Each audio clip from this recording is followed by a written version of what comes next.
মন্ত্রী বলে দিয়েছেন কোনো সংকট নাই। আর এখানে পাম্প মালিক বলতেছে যে আমার তেল এই যে এই পরিমাণ দিয়েছে, খাতা কলম সব রেডি আছে।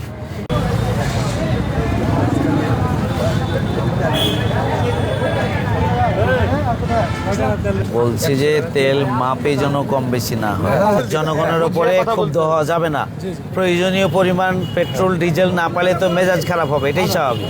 যে কৃষি কাজের জন্য যেগুলো ব্যাহত না হয়, কৃষি কাজের জন্য যে পেট্রোল বা ডিজেল প্রয়োজন, সেই ডিজেল দিতে হবে। এটা দেওয়ার ব্যবস্থা করতে হবে। কোনো লেভেলেই দাম যেন বেশি না হয়। ঠিক আছে, মানে তেল আসবে সাথে সাথে আপনি তেল দিয়ে দিবেন, শেষ হয়ে গেলে আপনার কাজ শেষ। আপনি কোনোভাবেই তেল রেখে বলবেন না যে তেল নাই বা ডিজেল নাই, এটা যেন না হয়।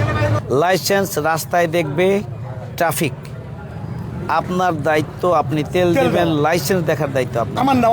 আর এখানে সার্ভিস যত দ্রুত দেয়া যায়, এই জন্য আপনাদের স্টাফ, যেহেতু একই সময়ে সব লোক আসছে, সারাদিন তেল নেয়, সন্ধ্যায় যখন আসবে সারাদিনের গ্রাহক একসাথে আসবে, এই জন্য আপনাদেরও বিভিন্ন তেল পাম্পে যদি কর্মচারীর পরিমাণ বাড়ানোর প্রয়োজন হয় বাড়াবেন, যাতে সুন্দর করে কম সময়ে আসার সাথে সাথে তেল ডিজেল পেট্রোল যা দরকার সেটার জন্য তারা নিতে পারে, সেই ব্যাপারে আমরা খেয়াল করি।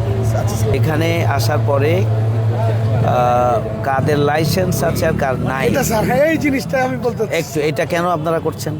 লাইসেন্স রাস্তায় দেখবে ট্রাফিক, আপনার দায়িত্ব, আপনি তেল দিবেন, লাইসেন্স দেখার দায়িত্ব আপনার। আমার না অথরিটি, আমি না অথরিটি আপনি না। আপনি তেল দিবেন, তেল নিয়ে চলে যাবে, তার লাইসেন্স ড্রাইভিং লাইসেন্স নাই, রাস্তায় ধরবে, রাস্তায় জিজ্ঞাসাবাদ করবে, তাদের যে ম্যানেজমেন্ট আছে সেই ম্যানেজমেন্টের মাধ্যমে তারা দেখবে।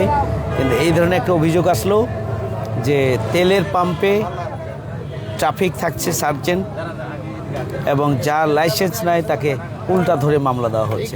তো এইটা একটা বিপদের সময়। এখানে না চাপাই হয়েছে, এখানে যেখানেই আমার কথা হচ্ছে যে এটা একটা ক্রাইসিস, এই ক্রাইসিস মোমেন্টে আবার আর একটা মানে সুযোগ গ্রহণ করা, ঝামেলা তৈরি করা, এটা তো কোনোভাবেই গ্রহণযোগ্য। এটা যেন না হয়। পাশাপাশি কোনো হোন্ডা পরিচালক হোক, হোন্ডা চালক হোক, অথবা অন্য কোনো গ্রাহক হোক, ডিজেল তেল সমান মতো নিয়ে বারবার নিয়ে এটা স্টক করবে, এই সময় স্টক করাটা অপরাধ। এখন তো মানে প্রয়োজনীয় পরিমাণই নাই, এটা স্টক করার কোনো সুযোগ নেই, এটা অপরাধ, এটা ক্রাইম।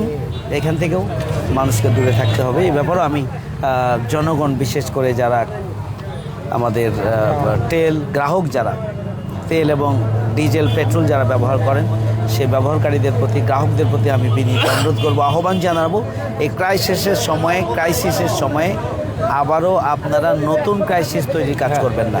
অন্যদিকে মালিকদের প্রতি, আমি পাম্প মালিকদের প্রতি অনুরোধ করব যে এটাকে কোনো সিন্ডিকেটেড বিজনেস যেন না হয়। এটা একটা ক্রাইসিস মোমেন্ট, এই মোমেন্টে আপনাদের সর্বোচ্চ ধৈর্যের সাথে জনগণের বা গ্রাহকদের সেবা করার জন্য, প্রয়োজন পূরণের জন্য আপনারা চেষ্টা করবেন। ঠিক আছে।